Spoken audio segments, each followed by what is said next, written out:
వచ్చే ఎన్నికల్లో అధికారం లక్ష్యంగా పనిచేయాలని ఎమ్మెల్యేలకు ఆవిర్భావ సభలో కేసీఆర్ దిశానిర్దేశం చేశారు. ఉదయం 11:30 నుంచి సాయంత్రం 6:30 వరకు జరిగిన ఈ సమావేశంలో కీలక అంశాలను చర్చించారు.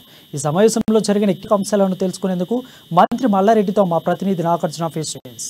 కేసీఆర్ నాయకులకు దిశానిర్దేశం చేశారు. దీనిపై మాట్లాడడానికి మనతో మల్లారెడ్డి గారు ఉన్నారు. వారిని అడిగి తెలుసుకున్నాం.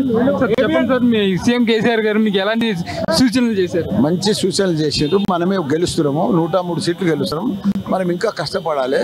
దేశ ప్రజలందరూ కూడా మనల్ని ఆదర్శంగా తీసుకుంటున్నారు. టీఆర్ఎస్ పార్టీ చేసిన సంక్షేమ పథకాలన్నీ కూడా ఇవన్నీ కూడా మహారాష్ట్రలో కూడా మంచి ఆదరణ వస్తుంది. తెలంగాణ కంటే ఎక్కువ ఆదరణ వస్తుంది. ఆంధ్రలో కూడా పిలుస్తా ఉన్నారు పెద్ద బహిరంగ సభ ఉంటుందని.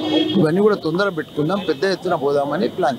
సార్ ఈ సమావేశంలో కేసీఆర్ గారు కొంతమంది మీద నాయకులకి కొంతమంది మీద లేదు, అందరికీ వార్నింగ్ ఇచ్చిండు. ఏమని అంటే మీరు అంతా స్ట్రిక్ట్ గా పనిచేయాలి, సర్వే రిపోర్ట్ బాగాలేదో వాళ్ళకి సీట్లు అని చెప్పేసి వాళ్ళు ఎకరకు ఇస్తారండి. ఎవరైతే వాళ్ళ అకాల వర్షాలు పడ్డాయో వాళ్ళకంతా కూడా ఎకరకు 10,000 రూపాయలు ఇస్తారు. ఏ పంట వండినా మొక్కలు కానీ అన్ని కూడా కొంటా అని చెప్పి కొనమని చెప్పారు. ఎందుకంటే మనం రైతుల ప్రభుత్వం, రైతులను ఎప్పుడు నష్టం చేయొద్దు, రైతులకు ఎప్పుడు ఆదుకోవాలి మనం అని చెప్పి అధికారంలో లక్ష్యంగా పనిచేయాలి.